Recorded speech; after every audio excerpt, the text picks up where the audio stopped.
Assalamualaikum warahmatullahi wabarakatuh. Perkenalkan kami dari kelompok 7 Teori Sosiologi Klasik akan membahas tentang ide Max Weber mengenai masyarakat modern, agama, dan perkembangan kapitalisme, birokrasi, otoriter. Halo teman-teman, aku mau jelasin apa itu kehidupan modern menurut Max Weber. Nah, menurut Max Weber, kehidupan modern ditandai oleh melemahnya pola-pola kehidupan tradisional dan berkembangnya rasionalitas. Masyarakat modern lebih percaya pada perhitungan rasional yang masuk akal daripada percaya pada nasib atau campur tangan ilahi. Walaupun masyarakat modern menciptakan banyak kemudahan di dalam kehidupan, menurut Weber, masyarakat modern tidak mampu memberikan jawaban atas pertanyaan mendasar tentang makna dan tujuan kehidupan manusia. Dalam hal ini, agama walaupun sering dipandang kurang rasional masih mempunyai arti bagi kehidupan manusia. Bagi Max Weber, masalah yang paling menentu dalam modern ialah perluasan rasionalitas formal dengan mengorbankan tipe-tipe rasional lain dan menghasilkan munculnya kerangkeng besi rasionalitas. Orang semakin terpenjara di dalam kerangkeng besi tersebut dan hasilnya semakin tidak mampu menggunakan beberapa karakteristik mereka yang paling manusiawi. Max Weber berpendapat bahwa masyarakat modern memiliki ciri-ciri yaitu satu, berpikir rasional dengan berbasis ilmu pengetahuan, kedua, bersifat sekuler yaitu memisahkan kepentingan agama dan pemerintah, ketiga, adanya sistem pengumpulan data yang baik karena adanya teknologi. Pada topik yang kedua, kita akan membahas ide Max Weber mengenai agama. Bagi Max Weber, agama merupakan sebuah keyakinan yang terkait dengan kekuatan supernatural. Lebih dari sekadar kepercayaan, setiap agama seperti Islam, Kristen, Buddha, Yudaisme memiliki tradisi yang berbeda satu sama lain. Selain itu, agama sangat terkait dengan sesuatu yang gaib dan bersifat universal.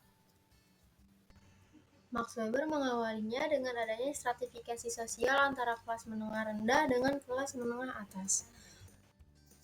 Weber mengatakan bahwa kelas menengah rendah dianggap memainkan peranan yang strategis dalam sejarah agama Kristen dan dipercayai sebagai agama keselamatan. Berbeda dengan kecenderungan keagamaan kaum petani, yang mana Weber mengatakan bahwa kaum petani yang merupakan kelas sosial rendah tidak sudi dalam menyebarkan agama kecuali tidak diancam. Di samping itu, kaum pengrajin telah terlibat dengan kegiatan yang bersifat magis yang mampu berkembang kepada sikap yang rasional. Hal inilah yang tidak dijumpai pada kaum petani, kecuali ada pemaksaan dan pihak-pihak yang bersikeras. Di balik itu semua, Weber melihat bahwa kaum pedagang kaya tidak mempercayai yang namanya etika pembalasan. Ini berbeda sekali dengan keyakinan yang dipercayai oleh kelas menengah rendah. Weber juga menilai bahwa kelas pedagang kaya tidak mempercayai yang namanya agama penyelamat. Akhirnya, Weber menyimpulkan bahwa semakin tinggi keadaan suatu kelas atau kaum, maka semakin tidak terlihat perjuangan mereka dalam mengembangkan agama keduniawian lainnya. Di sisi yang lain, Weber melihat bahwa para kesatria dalam kesehariannya tidak memperlihatkan etika yang tepat dalam berperilaku di bawah keyakinan adanya Tuhan, sehingga tidak memahami apa itu dosa, pentingnya keselamatan, dan kerendahan hati dalam menjalankan agama. Ketika kaum ini menghadapi kematiannya, mereka tidak memperlihatkan sikap yang rasional dan tidak bisa diterima dalam kehidupan sehari-hari. Mereka hanya cenderung memainkan momen agama sebagai sebuah pelindung dari roh jahat, berdoa hanya untuk sebuah kemenangan dan meyakini bahwa kelak telah ada surga untuk kaum kesatriaan dengan sendirinya. Sedangkan religi berkaitan erat dengan rohani manusia, alam, dan semesta ini. Di balik itu juga berhubungan pula dengan hal yang bersifat goib atau sesuatu yang ada di luar jangkauan manusia. Pada topik ketiga, kita akan membahas perkembangan kapitalisme. Langkah pertama dalam skema besar Weber untuk menyelidiki sebab-sebab tumbuh kembangnya kapitalisme modern Eropa dengan menelusuri keterkaitan kapitalisme dengan puritanisme. Dengan karya itu, Weber juga menteorikan tindakan sosial yang dapat dipengaruhi oleh kekuatan non-ekonomi, yang dalam konteks ini adalah agama. Weber memang tidak mengklaim bahwa etika Kristen Protestan merupakan satu-satunya faktor signifikan yang membedakan perkembangan ekonomi antara di barat dan di timur. Dalam karya sosiologi agama lainnya, ia membuka kemungkinan sejumlah faktor sosial ekonomi lainnya yang membedakan pengalaman masyarakat Eropa dari masyarakat di India dan Cina, dan sama penting perannya dalam melahirkan kapitalisme modern. Weber menulis bahwa kapitalisme berevolusi ketika etika Protestan, terutama Calvinis dan Puritan, memengaruhi sejumlah orang untuk bekerja dalam dunia sekuler. Pada topik terakhir, kita akan membahas ide Weber mengenai birokrasi dan otoriter. Birokrasi adalah tatanan yang memiliki sifat delegasi wewenang, pembangunan, pembagian kerja, pelaksanaan tugas, dan pengawasannya. Rahmander menjelaskan bahwa apa yang menjadi pusat perhatian dari Max Weber ialah persoalan mengenai apakah yang membuat orang-orang mematuhi perintah dan mau melakukan apa yang diperintahkan kepadanya.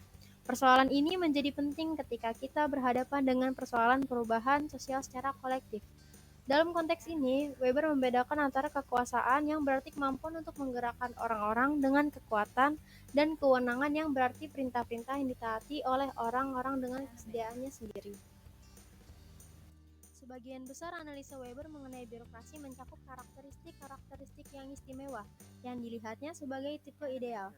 Misalnya, tipe ideal mengenai birokrasi menekankan sifat hubungan sosial yang impersonal. Alasan lain mengapa organisasi birokratis itu sangat efisien adalah karena adanya pemisahan yang tegas dan sistematis antara apa yang bersifat pribadi, seperti emosi, perasaan, hubungan sosial pribadi, dan apa yang birokratis. Kita mengutip Weber. Semakin lengkaplah birokrasi itu membebaskan diri dari perasaan cinta, benci, dan setiap perasaan yang sangat pribadi, khususnya yang bersifat irasional dan yang tidak dapat diperhitungkan dalam melaksanakan tugas kepegawaiannya.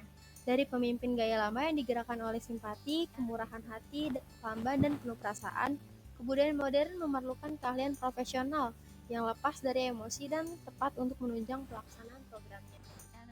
Yang berikutnya adalah otoritas. Sedangkan otoritas adalah hak untuk mempengaruhi karena didukung oleh peraturan dan norma yang mendasari keteraturan sosial. Weber mengidentifikasi 3 dasar legitimasi yang utama dalam hubungan otoritas. Ketiganya dibuat berdasarkan tipologi tindakan sosial yang sudah kita lihat di depan. Yang pertama, otoritas karismatik.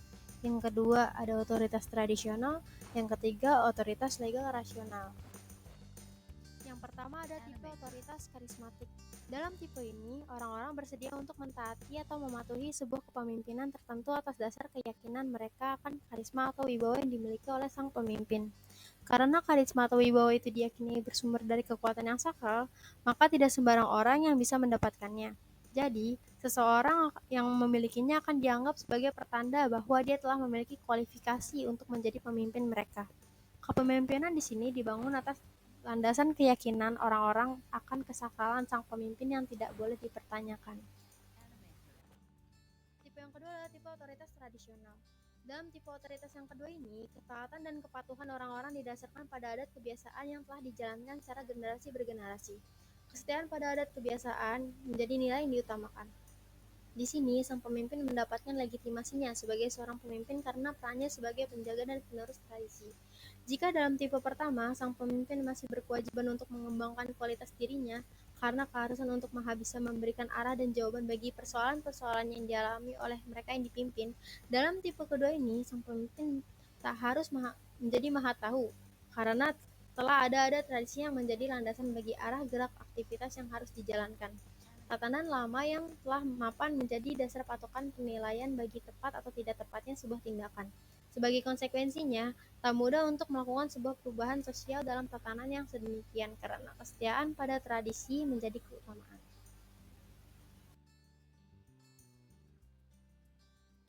Tipe otoritas yang terakhir adalah tipe otoritas legal rasional. Pada tipe otoritas ketiga ini, kepatuhan dan kesediaan orang-orang lebih didasarkan pada aturan-aturan yang disusun berdasarkan pada prinsip-prinsip rasional. Sekian dari kelompok kami, kelompok 7. Wassalamualaikum warahmatullahi wabarakatuh.